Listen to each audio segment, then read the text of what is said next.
اللہ تعالیٰ اس رات میں ساری دنیا کے لوگوں کی بخشش فرماتا ہے سوائے 5 آدمیوں کی۔ 5 کے سوا سب اہل ایمان کی بخشش ہو جاتی ہے۔ اگر وہ شرک سے نکل آئے، وہ کینہ سے نکل آئے، وہ تکبر سے نکل آئے، وہ والدین کی نافرمانی سے نکل آئے، شراب چھوڑ دے، تو ان کی بھی میرے نبی نے اس رات کی فضیلت بتائی، عمل کوئی نہیں بتایا۔ جیسے یہاں کوئی صلاۃ تسبیح کی جماعت کرا رہے ہوتے ہیں، کوئی اجتماعی تہجد پڑھ رہے ہوتے ہیں، کوئی دیگیں چڑھا رہے ہوتے ہیں، کوئی آتش بازی کر رہے ہوتے ہیں، تو وہ اس میں اتنا غلو ہو گیا ہے کہ یہ بھی ٹھیک نہیں۔ ایک علماء کا طبقہ اتنا رد میں گیا کہ ایسی نفی کر دی کہ جیسے ہے ہی کچھ نہیں، یہ بھی غلط ہے۔ ایک طبقہ وہ ہے جو پتہ نہیں کیا کچھ کرتا ہے شب برات کے نام پر، وہ بھی غلط۔ ساری حدیثوں کو ملا کر روزہ اور رات کا قیام، کہ رات کو اٹھ کے کچھ اللہ کو یاد کر لیں۔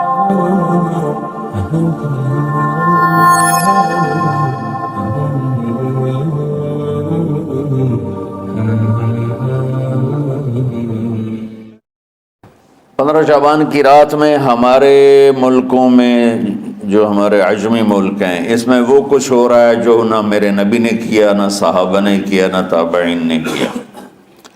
عجیب و غریب عبادات گھڑ لی ہیں، عجیب و غریب اس کے اعمال بنا لیے ہیں اپنی طرف سے، اور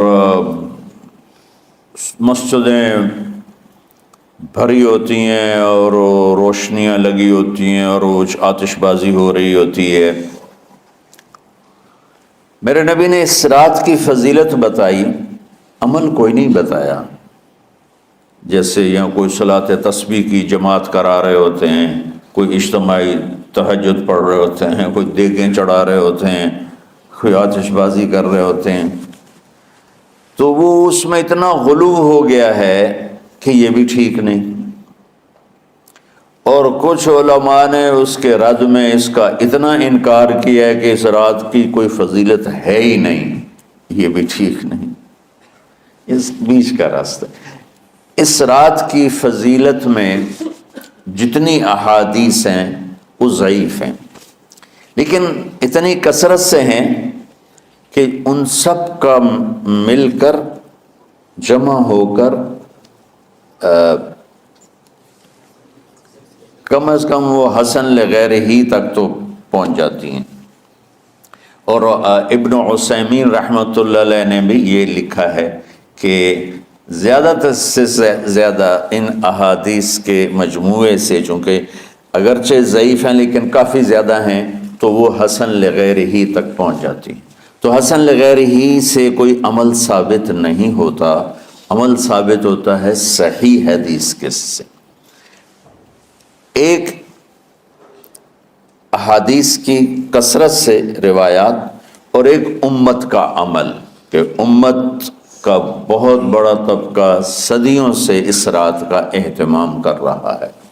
لیکن کچھ عرصہ پہلے تک اہتمام تھا دن میں روزہ رکھنا، رات کو کوئی نوافل پڑھ لینا، کوئی 2 چا زیادہ پڑھ لینا، لیکن اب یہ ڈھول تماشے جو اب شروع ہوا ہے، اس کا تو کوئی وجود ہی کوئی نہیں ہے۔ تو اس رات کو اللہ تعالیٰ نے مبارک بنایا، اور حدیث پاک میں آتا ہے کہ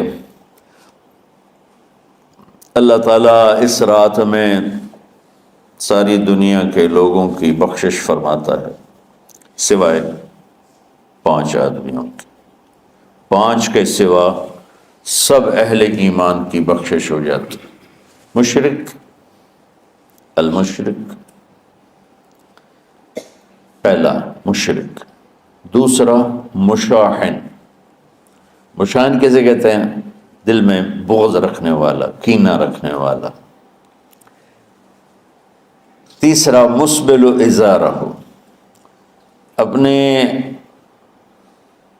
پاجامے شلوار چادر کو ٹخنوں سے نیچے تک لے جانے والا، لیکن ایک شرط کے ساتھ کہ وہ تکبر کی وجہ سے ہو۔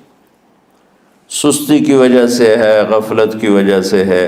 چونکہ جب آپ نے ایک مرتبہ اس کے بارے میں بات کی تو حضرت ابوبکر صدیق نے کہا یا رسول اللہ میری چادر، عرب چادر باندھتے تھے جیسے ہمارے پنجاب کا لباس چادر تھا، اب وہ کم ہو گئے. ہماری تو بزرگ عورتیں بھی اور مرد بھی سب چادر باندھتے تھے، شلوار تو کسی کو پتہ ہی نہیں ہوتا تھا ہمارے بچپن میں. یہ تو پھر آہستہ آہستہ جب تعلیم آئی تو شلوار دیہاتوں میں بھی اور شہروں میں عام ہو گئی. تو اگر وہ اس لیے لٹکا رہا ہے کہ طبیعت میں تکبر ہے، پھر اس وعید کا وہ حقدار ہے. اگر ویسے اس کی نیچے جا رہی ہے تو میرا مالک ایسا، وہ تو ہے ہی رحیم و کریم، ہے ہی رحیم و کریم، ہے ہی رحیم و کریم. صرف شلوار نیچے لٹکانے سے وہ اتنی شدید سزا دے، اگر اس کے پیچھے تکبر ہے پھر ہے. یہ تکبر نہیں ہے تو انشاءاللہ وہ اس سے محفوظ ہوگا. تو اپنی چادر کو لٹکانے والا، لیکن بشرط تکبر. کتنے ہو گئے؟ عاق لوالدیہ، ماں باپ کا نافرمان. نافرمان ایسا کہ دکھ دینے والا. چھوٹی موٹی اونچ نیچ تو ہر بچے سے ہو جاتی ہے، نہیں جن نے والدین کو ٹکڑے ٹکڑے کر دیا ہو اور ان کو دکھ دے دے دے دے کے ان کا سینہ چیر دیا ہو. چونکہ آپ کہتے ہیں پرزے کرنا کسی چیز کو، تو اپنے دکھ دے کر اپنی بدتمیزی کے ساتھ اس نے ماں باپ کا دل زخمی کر دیا ہو، ایک یہ نہیں معاف ہوتا. پانچواں مدمن خمر، مسلسل شراب پینے والا، مستقل جو شراب کا عادی ہو. ان پانچ کو مؤخر کر دیا جاتا ہے. معافی نہیں ہونے کا مطلب یہ نہیں کہ اللہ تعالیٰ کبھی معاف نہیں کرے گا. معافی نہ ہونے کا مطلب یہ ہے کہ یہ پانچ ایسے گناہ ہیں کہ اس کی وجہ سے بخشش رک جاتی ہے. اگر وہ شرک سے نکل آئے، وہ کینہ سے نکل آئے، وہ تکبر سے نکل آئے، وہ والدین کی نافرمانی سے نکل آئے، شراب چھوڑ دے، تو ان کی بھی بخشش ہو جاتی. جب کوئی توبہ کرے گا فوراً بخشش ہو جائے گی. نہ 15 شعبان کی ضرورت ہے، نہ لیلۃ القدر کی ضرورت ہے، نہ بیت اللہ جانے کے ساتھ توبہ کی شرط ہے. جہاں بھی وہ بیٹھ کے توبہ کرے گا، جس لمحے میں کرے گا، اسی وقت اس کی توبہ قبول ہوگی اور اللہ اس کے پچھلے سارے گناہوں کو معاف فرما دے گا.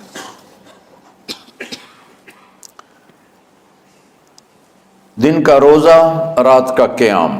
زیادہ زیادہ قیام سے مراد نوافل ہیں، کوئی گھر میں پڑھ لے، کوئی مسجد میں پڑھ لے. نوافل، نفلی عبادات گھر میں ہی افضل ہوتی ہیں. میرے نبی سنتیں ہمیشہ گھر سے پڑھ کے آتے تھے. تہجد اپنے گھر میں پڑھتے تھے، مسجد میں نہیں پڑھتے تھے.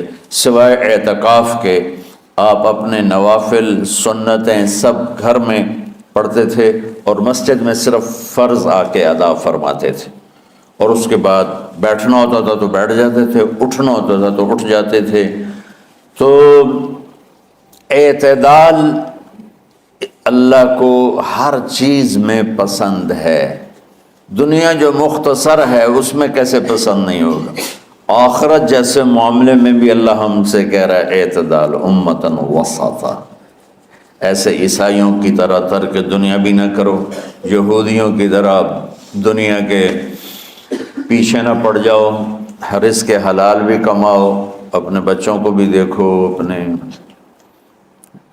فرائض کو بھی دیکھو جو دنیاوی ہیں، اور اللہ سے بھی اپنا معاملہ ٹھیک کرو اور درست کرو. بعد کے زمانے میں صحابہ کے بعد سے ہی ایک انتہا پسندی امت میں آئی. ساری رات جاگنا. فلاں بزرگ تھے وہ رسے سے اپنے بالوں کو باندھ لیتے تھے کہ نماز پڑھتے پڑھتے جب نیند آئے اور جھٹکا لگے تو رسے سے بندھے ہوئے بالوں سے اس جھٹکے سے تکلیف ہو اور ان کی آنکھ کھل جائے اور پھر نفلوں میں شروع ہو جائے. ایک فلاں بزرگ تھے وہ اپنے آنکھوں میں نمک کا سرما لگاتے تھے تاکہ آنکھیں جل جائیں اور اس میں وہ جلن پیدا ہو جائے اور نیند اڑ جائے۔ یہ ایسے واقعات بھرے پڑے ہیں۔ فلاں بزرگ تھے، انہوں نے 30 سال عشاء کے وضو سے فجر کی نماز ادا کی۔ یہ اپنی جگہ پہ بزرگی ہے، لیکن یہ بھائیوں یہ دین ہم پیش نہیں کر سکتے۔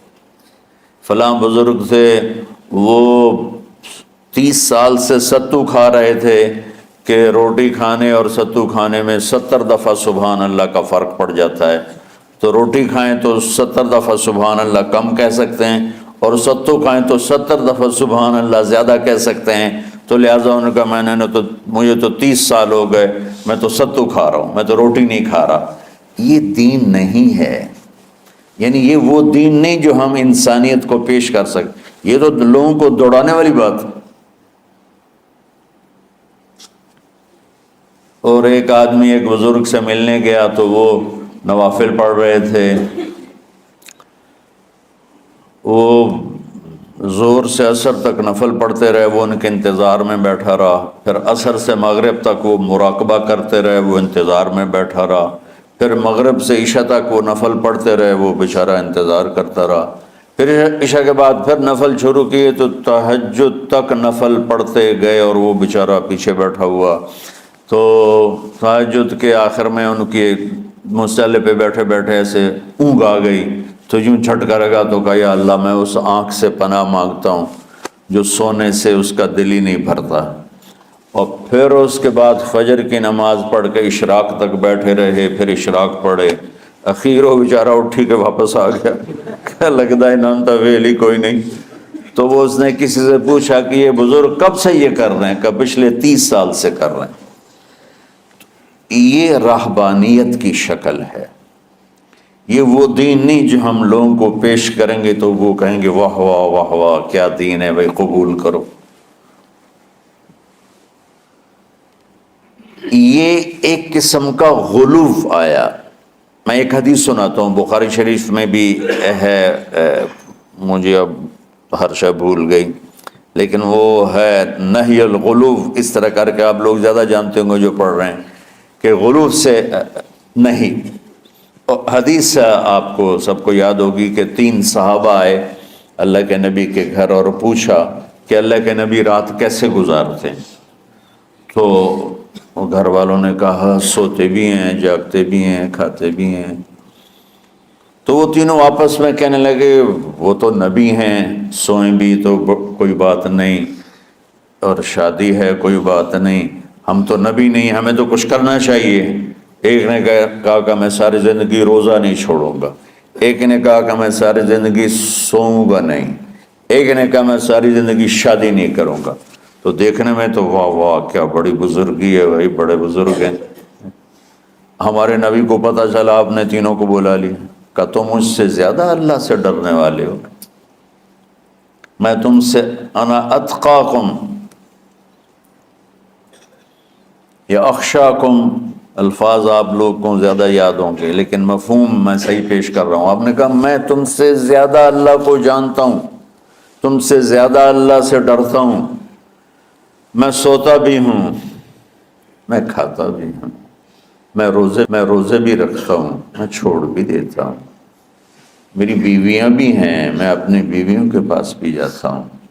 تم دین میں غلو سے بچو، پہلے امتوں کو ہلاک کر دیا دین میں غلو۔ دنیا میں غلو یعنی انتہا پسندی، ایکسٹریمسٹ ہونا، دنیا ہو یا دین ہو دونوں میں اعتدال بچو، اللہ تعالیٰ کو پسند ہے۔ تو شعبان کے حوالے سے ایک علماء کا طبقہ اتنا رد میں گیا کہ ایسی نفی کر دی کہ جیسے ہے ہی کچھ نہیں، یہ بھی غلط ہے۔ ایک طبقہ وہ ہے جو پتہ نہیں کیا کچھ کرتا ہے شب برات کے نام پر، وہ بھی غلط۔ ساری حدیثوں کو ملا کر روزہ اور رات کا قیام، کہ رات کو اٹھ کے کچھ اللہ کو یاد کر لو، تو انشاءاللہ اگر اس طرح آپ کی تعلیمی سرگرمیاں بھی رہیں اور رمضان کا روزہ بھی ہوا اور دل صاف بھی ہوا تو انشاءاللہ اللہ آپ کے دل کو ایمان اور علم کے نور سے بھر دے گا۔ سارے بچے اس کی نیت کرتے ہو نا؟ اللہم لک الحمد کما انت اہلہ فصلی علی محمد کما انت اہلہ وفعل بنا ما انت اہلہ انک اہل التقوی و اہل المغفرہ ربنا آتنا فی الدنیا حسنہ وفی الآخرة حسنہ وقنا عذاب النار ربنا اصرف عنا عذاب جہنم ان عذابها كان غراما ربنا ما خلقت هذا باطلا سبحانك فقنا عذاب النار فقنا عذاب النار اللهم إنا نعوذ بك من سخطك والنار ومن آخر من شكله أزواج اللهم اجعل لنا لسان صدق في الآخرين وجعلنا من ورثة جنة النعيم اللهم إنا نسألك الجنة وما قرب إليها من قول أو عمل ونعوذ بك من النار وما قرب إليها من قول أو عمل اللهم إنا نسألك علما نافعا ورزقا واسعا وشفاء من كل داء اللهم نور قلوبنا بالإسلام ونور قلوبنا بالإيمان ونور قلوبنا بالقرآن ونور قلوبنا بنورك وبنور حبيبك ووفقنا لما تحب وترضى من النية والقول والفعل والعمل والهدى إنك على كل شيء قدير اللهم آت قلوبنا تقواها وزكها أنت خير من زكاها أنت وليها ومولاها اے زمین آسمان کے شہنشاہ، اے وہ ذات جسے زوال نہیں، جو ہر ذوف سے پاک ہے، ہر کمی سے پاک ہے، ہر عیب سے پاک ہے۔ ہم تیرے ضعیف بندے، کمزور بندے، عیب دار بندے، گناہوں میں ڈوبے ہوئے بندے اور مختلف عوارض کا شکار تیرے بندے تیری بارگاہ میں جھولی پھیلاتے ہیں، ہاتھ پھیلاتے ہیں۔ تو واحد شہنشاہ ہے جس سے مانگو تو خوش ہوتا ہے، نہ مانگو تو ناراض ہوتا ہے۔ دنیا کے جتنے بادشاہ آئے یا ہیں یا آئیں گے، ان سے مانگا جائے تو وہ ناراض ہوتے ہیں، نہ مانگا جائے تو وہ خوش ہوتے ہیں۔ تو عجب شہنشاہ ہے میرے مولا، میں تیرے قربان جاؤں میرے مولا، مرا رواں رواں تجھ پر تیرے حبیب پر قربان میرے مولا، کہ تو وہ بادشاہ ہے کہ تجھ سے نہ مانگا جائے تو ناراض ہو جاتا ہے، تجھ سے مانگا جائے تو خوش ہوتا ہے۔ ہمارا چہرہ تو نہیں ہے کچھ مانگنے کا، ہمارے ہاتھ تو نہیں ہے پھیلانے کے، ہماری جھولی تو نہیں ہے پھیلانے کے قابل، کہ ہمارا وجود بھی گناہوں سے گندا ہے، ہماری آنکھیں، ہمارے کان، ہمارا دماغ، ہمارے دل، ہمارے ہاتھ، ہمارے جسم کا ایک ایک بال میرے رب غفلت میں، گناہوں میں جکڑا ہوا ہے۔ ہماری جھولی میں چھید ہیں، ہماری جھولی داغدار ہے، لیکن میرے مولا جائیں کہاں؟ تیری سوا کوئی جگہ ہے تو پھر بتا دے، تیری سوا کوئی اور ہے تو بتا دے۔ زمین و آسمان میں تو ہی ہے، وَهُوَ الَّذِي فِي السَّمَاءِ إِلَٰهٌ وَفِي الْأَرْضِ إِلَٰهٌ، زمینوں میں تیرا راج، آسمانوں پہ تیرا راج۔ لِلَّهِ الْمَشْرِقُ وَالْمَغْرِبُ فَأَيْنَمَا تُوَلُّوا فَثَمَّ وَجْهُ اللَّهِ، میرے رب ہر طرف تیری قدرت کے جلوے، ہر طرف تیری طاقت کے آثار، ہر طرف تیری میرے مولا نشانیاں۔ سنريهم آياتنا في الآفاق وفي أنفسهم حتى يتبين لهم أنه الحق، میرے مولا ذرہ ذرہ تیری ذات پر دلالت کرتا ہے، ایک حقیر سی چونٹی بھی بتاتی ہے کہ تو ہے، صرف ہمالیہ پہاڑ نہیں بتاتا کہ تو ہے، صرف زمین آسمان سورج چاند ستارے نہیں بتاتے کہ تو ہے، تیری عزت کی قسم یہ چھوٹا سا مچھر بھی بتاتا ہے کہ اس کا بنانے والا کوئی بہت بڑا طاقتور ہے، اور ایک چیونٹی چلتے ہوئے بتاتی ہے کہ اس کا بنانے والا کوئی بہت بڑا طاقتور ہے۔ میرے آقا یہ سب بچے تیرے علم کی طلب میں آئے ہیں، اور یا اللہ یہ سب تیرے راستے میں ہیں۔ یا اللہ انی اتوسل بہم الیک، انی اتوسل بہم الیک، انی اتوسل بہم الیک۔ یا اللہ ان بچوں کی قربانی، ان کی طلب علم، ان کی راتوں کا اٹھنا، اس کے طفیل یا اللہ تو ہمارے سینوں کو علم کے لیے کھول دے۔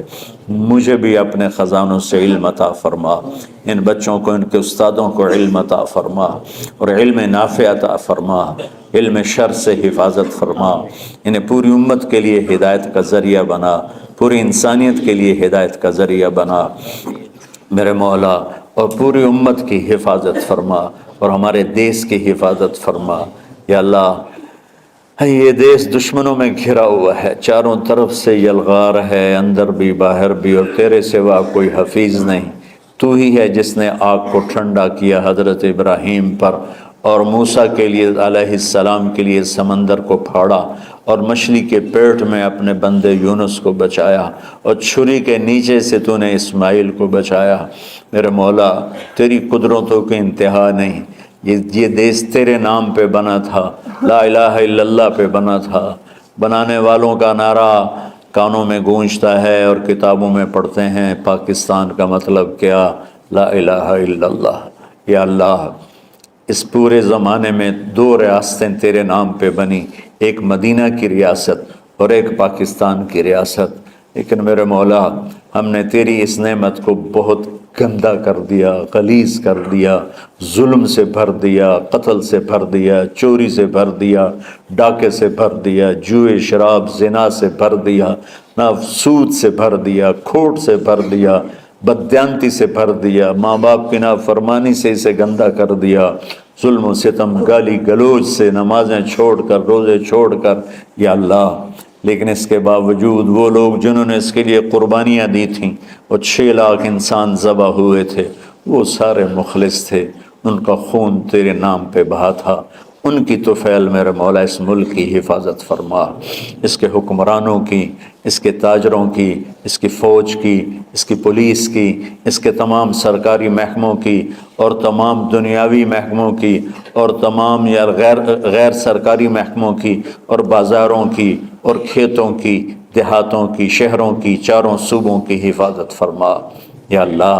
اپنے خزانوں سے تو رزق کے دروازے کھول۔ ہمارا ملک پانی کی کمی کا شکار ہو رہا ہے، ہمیں وافر پانی عطا فرما۔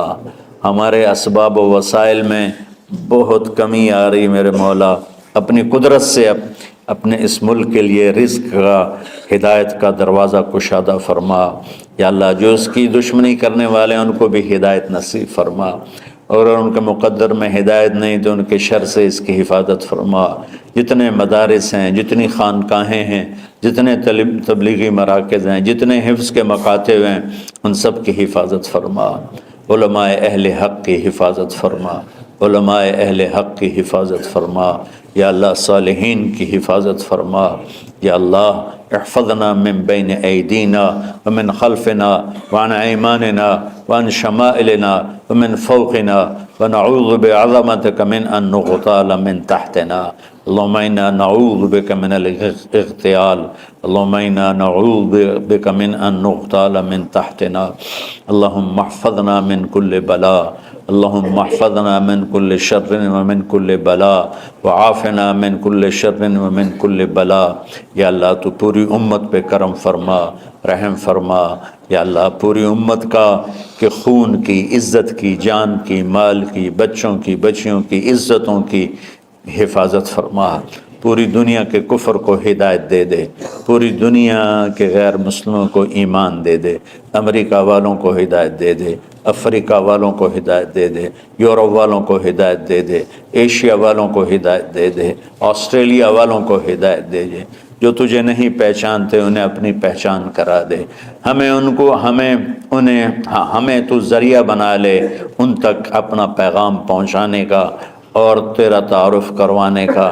تو ہماری زندگی اس کے لیے قبول فرما لے، ان بچوں کو قبول فرما لے، انہیں ہدایت کے چراغ بنا، ہدایت کے سورج بنا، ان کو، ان کے والدین کو دنیا اور آخرت کی ہر خیر نصیب فرما۔